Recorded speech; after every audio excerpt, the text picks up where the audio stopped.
인재를 어떻게 쓸 것이냐, 인재를 어떻게 고를 것이냐, 어떤 인재를 내가 곁에 둬야 되고 아무리 인재라도 어떤 인재를 내가 멀리해야 될 것이냐, 이게 세종의 고민이었습니다.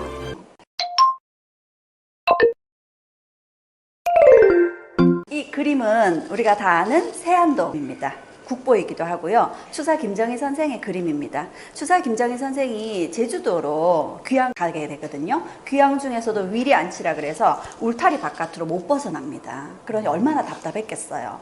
그리고 이 귀향 생활이 오래 지속이 되다 보니까 부인도 그 사이에 돌아가시게 되고 가까이 지내던 사람들도 하나둘 소식이 끊기고 멀어지게 됐죠.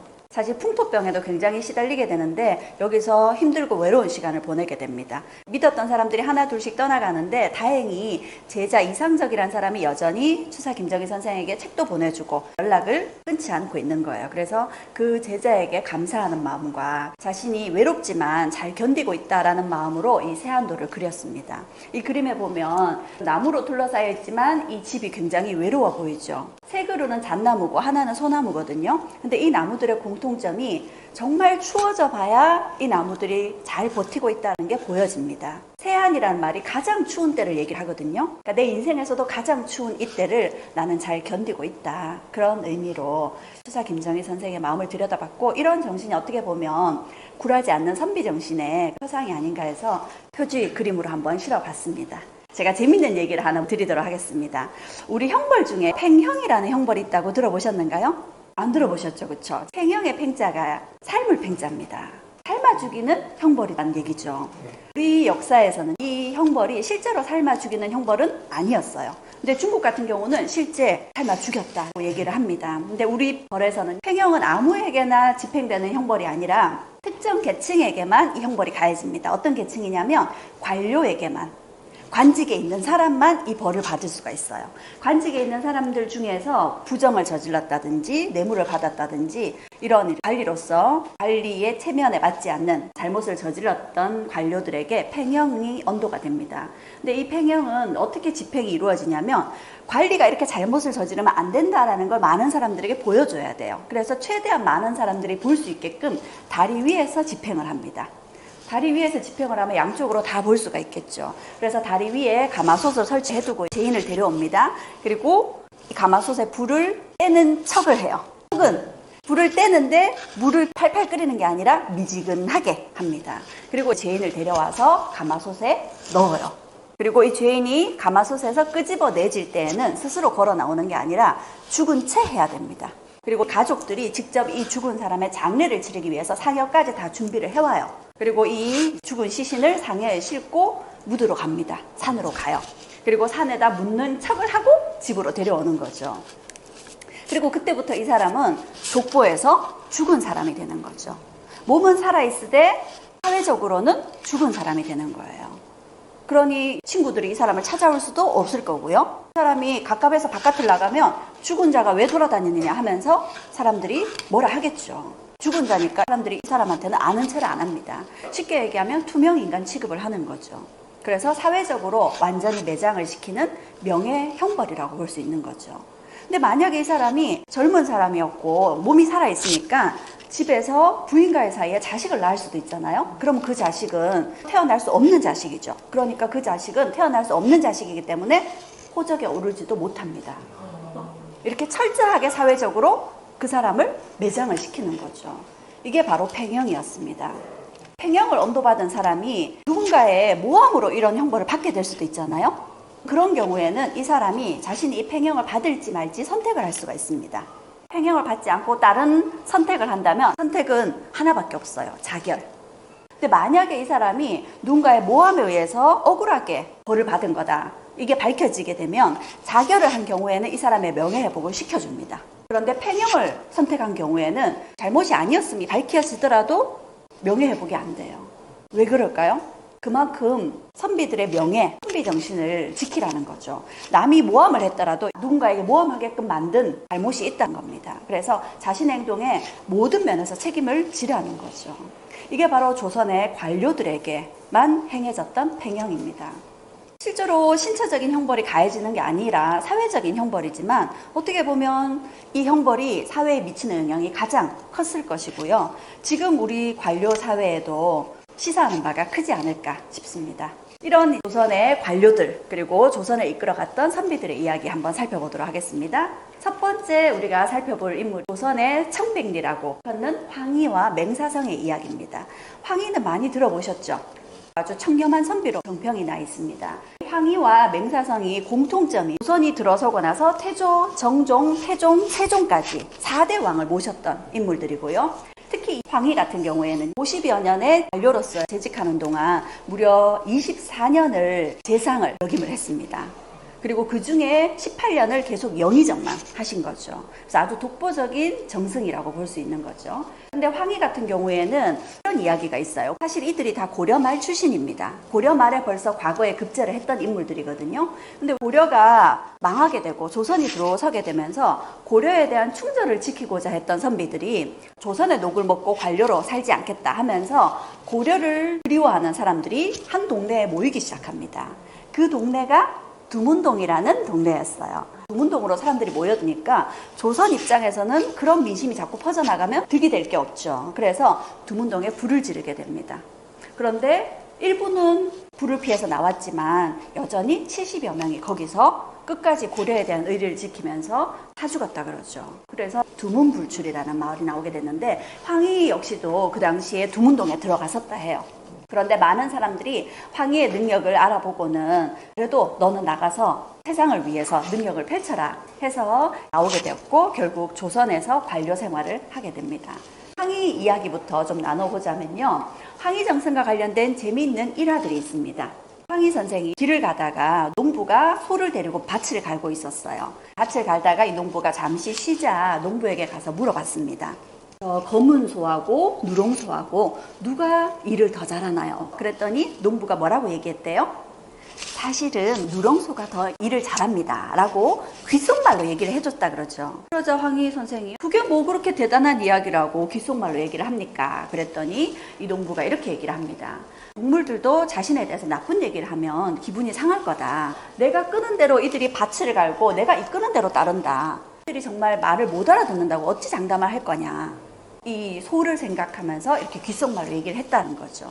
이 얘기를 듣고 황희정성이 크게 느낀 바가 있었던 거죠. 그때부터 사람들을 배려하고 이런 심성을 가지게 됐다 합니다. 그리고 또 이런 일도 있었어요. 황희정승이 아들이 여럿 있었는데 그 중에 한 아들이 기방 출입을 끊지를 못합니다. 기방 출입이 너무 잦은 거죠. 그래서 여러 차례 기방 출입을 하지 말라고 잔소리를 했는데도 말을 듣지 않았어요. 그래서 하루는 황희정승이 의관을 탁 차려입고는 아들이 올 시간이 되어서 대문 밖에 나갑니다. 그리고는 아들을 손님 대하듯이 이렇게 맞아들여요. 그러자 아들이 깜짝 놀랐겠죠. 술에 취해 들어와서는 아버지가 관복을 입고 자신을 기다리면서 자신에게 예를 갖춰서 인사를 하니까요. 그래서 아들이 깜짝 놀라서 아버지 왜 그러십니까? 그랬더니 황희정승이 이렇게 얘기를 했어요. 내가 너에게 여러 차례 타일렀는데 네가 내 말을 듣지 않으니 네가 나를 아비로 여기지 않는 듯하다. 그래서 내가 이제부터 너를 손님으로 대하기로 했다 하고 얘기를 하자 아들이 정신이 번쩍 들었죠. 그 길로 기방 출입을 끊었다라고 합니다. 또 한 가지 이야기는요. 우리가 잘 알고 있는 김종서인데요. 이 김종서가 젊은 나이에 벌써 병조 판서가 된 거예요. 교의라 그러죠. 행차할 때 고관대작들이 타는 의자가 있어요. 여기를 타면서 자세를 반드시 하지 않고 이렇게 기울어진 겁니다. 황희정승이 이 모습을 보고 이렇게 꾸짖습니다. 병조 판서 앉은 교의가 한쪽 다리가 짧은 모양이니 나무 토막으로 괴어드려라 라고 얘기를 하죠. 그러자 김종서가 번쩍 정신을 차리고는 자세를 바르게 하는 것은 물론이고 내려와서 허리를 굽히고 황희정승에게 사과를 합니다. 그러면서 김종서가 이렇게 얘기를 했다고 합니다. 여진족의 화살이 내 눈앞을 스칠 때도 내가 두렵지 않았는데 황희정승이 이렇게 야단을 치니까 등에서 식은땀이 나더라. 그때부터 김종서가 이런 자세를 고쳤다고 하죠. 황희정승이 재상의 자리에 있으면서 많은 사람들에게 이런 영향력을 끼치기도 했습니다. 그런데 이 황희정승에 대해서 역사에서는 어떤 평가가 내려지냐면 재상의 자리에 오래 있으면서 많은 사람들에게 긍정적인 영향을 끼쳤고 조선을 잘 이끌어간 정승이라고 평가를 받습니다. 그리고 태종과 세종이 황희정승을 특별히 아꼈어요. 그런데 한 번은 황희정승이 이 태종으로부터 크게 혼이 난 적이 있었습니다. 어떤 일 때문이냐면 태종이 원래는 양녕대군을 세자로 책봉을 했었거든요. 그런데 양녕대군을 폐세자로 삼고 충녕을 세자로 삼겠다 그러니까 황희정승이 반대를 한 거죠. 그리고 그 반대 때문에 태종의 노여움을 사서 무려 7년간 귀양살이를 보내지게 됩니다. 근데 이 귀양 이후에도요, 태종이 나중에 세종에게 왕위를 물려주면서 황희정승만큼은 그대로 인재로 썼으면 좋겠다라고 천거를 했습니다. 그리고 세종 입장에서도 자신의 세자 책봉을 반대했던 인물이었기 때문에 곁에 두고 싶지 않았을 텐데 그럼에도 불구하고 아버지 뜻대로 황희정승을 곁에 두고 오랫동안 영의정으로 도움을 받았죠. 그리고 태종과 세종 모두 대신들과 회의를 하면 황희의 말대로 하라, 이런 말을 흔히 했을 정도로 많이 믿고 의지하는 인물이었다라는 거죠. 그래서 실록에는 황희는 관대하고 후덕하며 침착하고 신중하여 재상의 식견과 도량이 있었고 후덕한 자질이 크고 훌륭하여 총명이 남보다 뛰어나다라고 극찬을 하고요. 집을 다스림에도 검소하고 기쁨과 노여움을 안색에 나타내지 않으며 일을 의논할 적엔 정대하여 대체를 보존하기에 힘쓰고 번거롭게 변경하는 것을 좋아하지 않는다. 그러니까 원칙에 맞게끔 일을 하고 왔다 갔다 바꾸는 일이 거의 없다는 거죠. 그리고 재상이 된 지 24년 동안 중앙과 지방에서 우러러 바라보기를 모두 어진 재상이라고 칭송을 했다라고 좋은 말들을 적고 있습니다. 오랫동안 재상의 자리에 있다 보니까 황희가 하는 말 하나하나가 굉장히 영향력이 있겠죠. 그래서 대전회의가 있으면 그때마다 다른 신하들의 얘기를 다 들어주고 제일 마지막에서야 황희정승이 얘기를 했다 그럽니다. 왜냐하면 자신의 말에 그만큼 영향력이 있기 때문에 자신이 먼저 말을 해버리면 다른 사람이 거기에 반박을 하기 힘들다거나 혹은 무조건 황희정승을 아첨하는 말을 늘어놓을까봐 자신은 항상 다른 사람의 얘기를 먼저 듣고 마지막에서야 자신의 얘기를 펼쳤다고 합니다. 그런데 이 실록에 황희에 대해서 좋은 평가 외에 부정적인 평가도 있습니다. 성품이 지나치게 관대하여 청렴결백한 지조가 모자라다 라고 얘기합니다. 청렴결백하지 않다는 얘기죠. 재상들 중에서 특별히 능력이 뛰어나면서도 그 사람의 인품도 훌륭하고 굉장히 검소한 사람에게 청백리라는 이름이 붙여집니다. 그래서 조선에서 재상들 중에서 청백리라는 칭호를 받은 사람이 18명이 있거든요. 그 중에 최고로 황희를 우리가 꼽습니다. 근데 이 황희가 성품이 너무 관대해서 청렴결백하지가 않다라고 얘기를 합니다. 대사원 시절에 황금을 뇌물로 받았다 그래서 황금대사원이라는 별명이 붙었다고도 합니다. 그리고 한 번은 사위가 큰 죄를 저질렀어요. 이 사위의 잘못을 무마하고자 청탁을 의뢰한 적이 있었다고 합니다. 그리고 매관매직도 했다고 해요.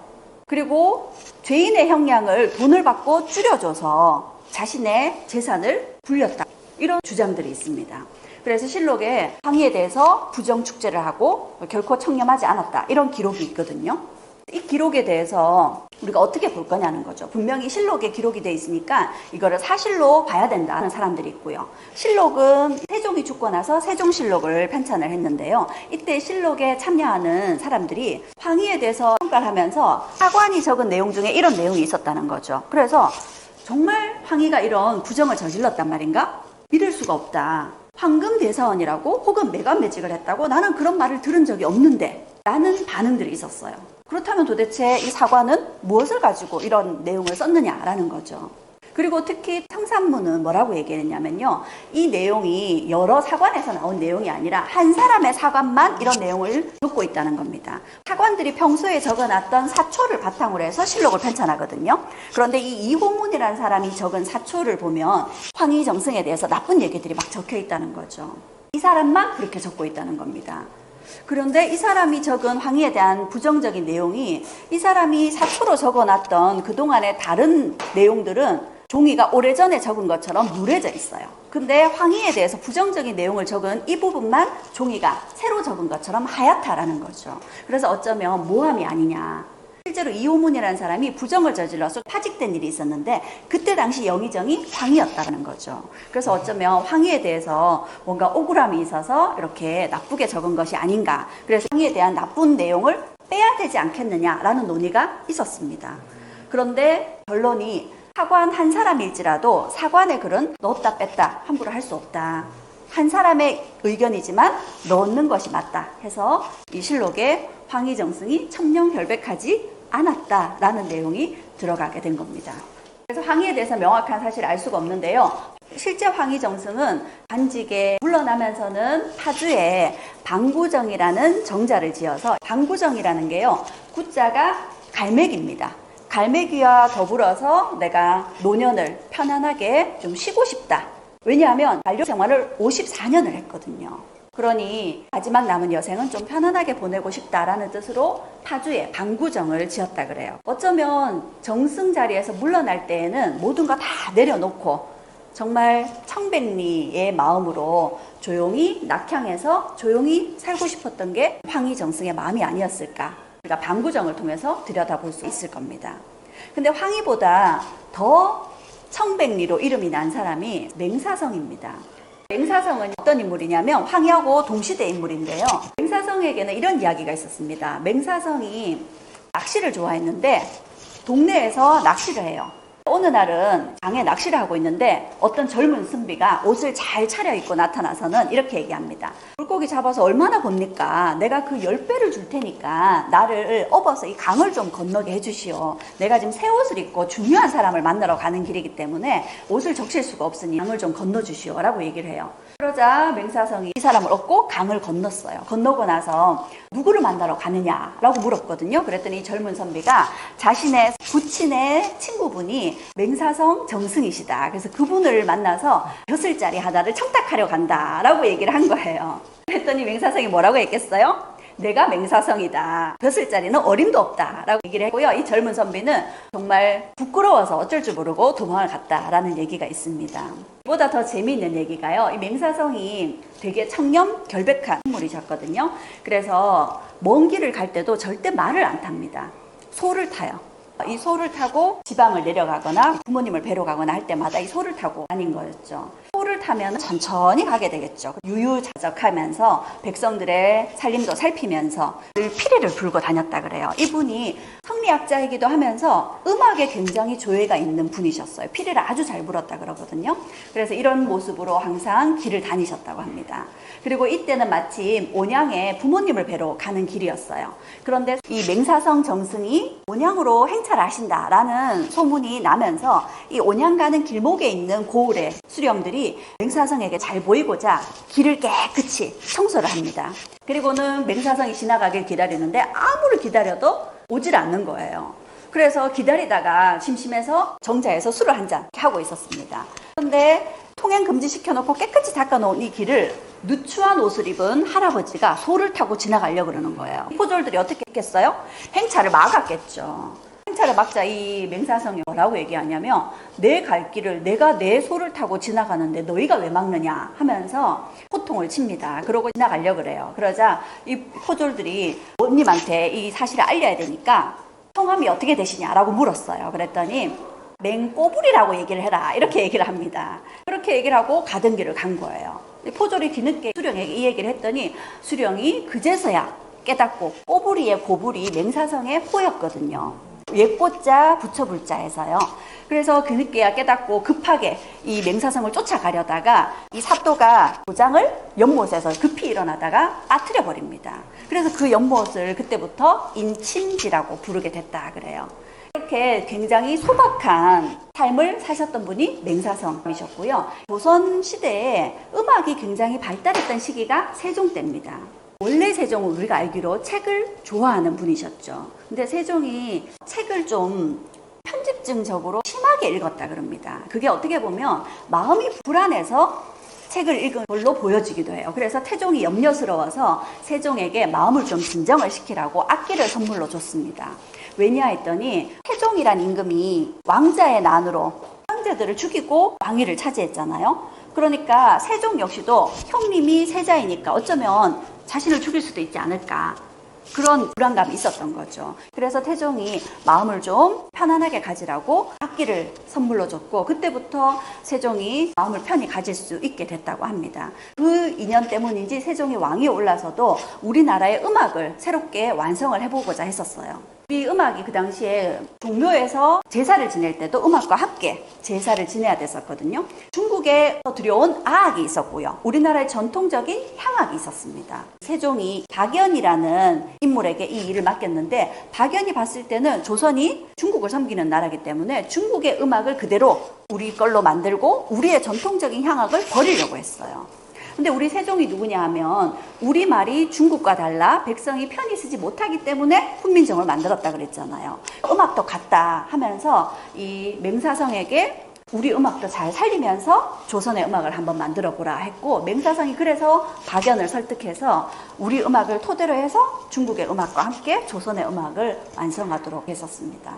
또 다른 이야기로 재미있는 이야기가 있는데, 이 맹사성이 지방에 갔다가 올라오는 길이었어요. 그런데 비가 오는 바람에 급히 비를 피하기 위해서 주막에 들어갑니다. 그런데 맹사성은 늘 좀 누추한 옷차림이었어요. 누추한 옷차림에 나이 드신 분이 주막에 있으니까 마침 아주 잘 차려입은 젊은이가 와서 같은 방을 쓰게 됐는데, 심심하니까 우리 글짓기나 해봅시다 하면서 서로 문답을 하는데, 공당 문답이라 그래서 한 사람은 말끝을 공으로 끝나게 하고 한 사람은 말끝을 당으로 끝나게 해서 말놀이를 해보자 한 거죠. 맹사성이 먼저 얘기합니다. 한양에 무슨 일로 가는 공? 하고 물었거든요. 그랬더니 과거 보러 갑니다 하고 얘기를 했어요. 그러자 맹사성이요, 그 과거 내가 좀 도와줄꼬? 라고 물었거든요.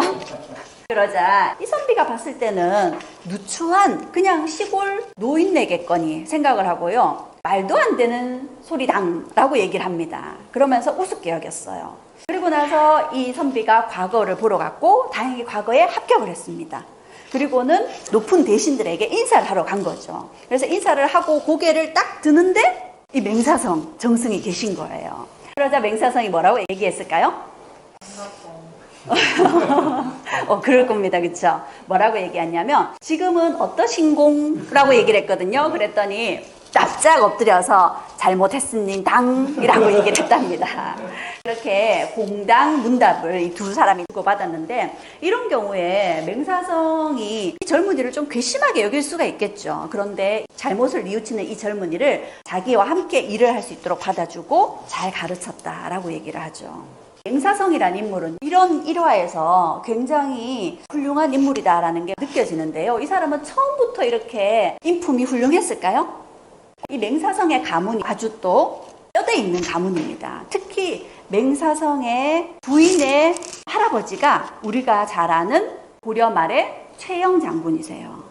원래 맹씨 집안도 뼈대 있는 가문인데 처가도 좋은 집안이었던 거죠. 그런 맹사성이 자신의 능력도 매우 뛰어나서 20대 과거에 급제를 한 겁니다. 그리고 첫 발령지에 수령으로 발령을 받고 가게 됐어요. 그러니 어깨에 힘이 잔뜩 들어갔겠죠. 자기가 첫 발령받을 고을로 가면서 아주 인품이 훌륭하다는 무명대사라는 스님에게 제가 처음으로 고을에 임명을 받아서 백성들을 다스리러 가는 길입니다. 저에게 가르침을 좀 주십시오 라고 얘기를 했어요.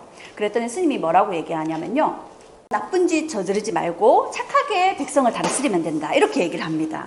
어땠겠어요? 큰 가르침을 기대하고 무명대사를 만나러 갔는데 너무 당연한 얘기를 하잖아요. 그래서 급 실망을 하면서 더 이상 이 무명대사에겐 들을 얘기가 없겠군 하면서 자리를 박차고 일어섭니다. 그러자 무명대사가요, 차라도 한잔하고 가시구려 하고 눌러 앉혔어요. 그리고 차를 따라줍니다. 근데 이 차를 넘치도록 따라준 거예요. 그러자 이 맹사성이 뭐라고 얘기했겠어요? 지금 찬물이 넘쳐서 상을 적시고 방바닥까지 적시고 있습니다 라고 큰 소리를 쳤어요. 그러자 무명대사가 차가 넘쳐 바닥을 적시는 것은 알면서 당신의 지식이 넘쳐서 인품을 망치는 것은 어찌 모르시오 라고 얘기를 했대죠. 그러자 크게 자신의 잘못을 뉘우치고는 얼굴이 벌개져서 일어나서 도망치듯 나오다가 방문의 이마를 받게 됐어요. 그러자 이 무명대사가 또 하는 말이 고개를 숙이면 받지 않을 것이거늘 라고 얘기를 합니다. 그때부터 맹사성이 자신을 낮추게 되었다라는 거죠. 이 맹사성은 아까 말씀드렸다시피 최영 장군이 처조부죠. 맹사성이 살았던 집이 굉장히 단촐한 집입니다. 이게 다예요. 중간에 거실이 있고 양측에 방이 있고 이게 다입니다. 정승을 8년 동안 했었던 인물인데 아주 단촐한 집에 살고 있고, 이 집이 그 당시에 또 비까지 새는 그런 집이었다 그래요.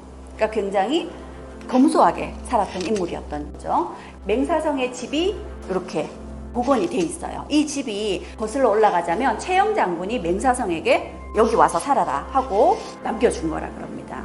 건축물 중에서 가장 오래된 건축물은 고려 후기에 사찰들이 3곳이 있어요. 근데 그걸 제외하고 민가로서는 이 건물이 가장 오래된 건축물입니다. 충남 아산에 있거든요. 아산에 가실 일이 있다면 맹시행단이라 그럽니다. 여기에 은행나무 두 그루가 아주 크게 있어요. 그래서 맹시가 살았던 은행나무 집이다 라고 불려지고 있는 거죠.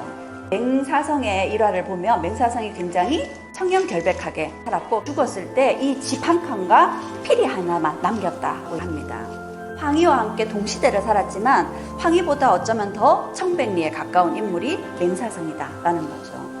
이렇게 황희정승과 맹사성의 이야기를 해봤는데요. 황희와 맹사성을 청백리의 대표적인 인물로 보고 있는데 최근에 인사 때문에 말들이 많잖아요. 이분들이 활동했던 당시에 세종의 고민 중에 하나가 이거였습니다. 인재를 어떻게 쓸 것이냐, 인재를 어떻게 고를 것이냐, 어떤 인재를 내가 곁에 둬야 되고 아무리 인재라도 어떤 인재를 내가 멀리 해야 될 것이냐, 이게 세종의 고민이었습니다. 그런데 세종이 선택한 정승은 황희정승과 맹사성이었던 거죠. 근데 맹사성은 정말 청렴결백한 청백리가 맞는데 황희정승은 논란이 있는 분이라는 거죠. 그럼에도 불구하고 세종은 이 두 사람을 곁에 뒀다는 거죠. 이런 생각을 해봅니다. 완벽한 사람은 찾기 힘든 것 같아요. 그래서 굳이 선택을 해야 된다면 그 사람의 도덕적인 면모하고 그 사람이 맡아야 되는 직책에 맞는 그 사람의 능력하고 이 두 가지 중에 선택을 해야 된다면 어떤 것을 더 우선으로 해야 될 것인지 한번 고민해 볼 때가 아닌가 싶습니다.